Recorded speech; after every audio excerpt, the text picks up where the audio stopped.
Hello friends, मी बनवणार आहे milk powder मिठाई। त्यासाठी मी 1 वाटी साखर घेतलेली आहे आणि 1 वाटी पाणी घेतलेलं आहे। याची मी बनवलेली आहे 1 ताराची चाचणी बनवलेली आहे। हे बघा, 1 ताराची चाचणी मी बनवलेली आहे। माझे व्हिडिओ जर तुम्हाला आवडत असतील तर माझ्या चॅनलला सबस्क्राईब करा। हे बघा, 1 ताराची चाचणी झालेली आहे। आता यामध्ये मी टाकणार आहे 1 वाटी मिल्क पावडर। ही वाटी मोठी आहे, त्यामुळे वाटीनेच मी मेजरमेंट घेतलेलं आहे। हे छान मिक्स करून घ्यायचं आहे, ट्रेमध्ये काढून घ्यायचं आहे। ट्रेला मी तूप लावून घेतलेलं आहे, तुम्ही बटर पेपर लावला तरीही चालेल।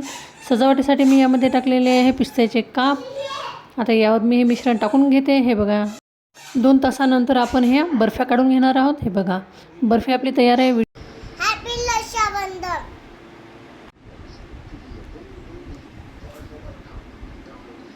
तू छान झाली का मिठाई? हो, ठीक आहे।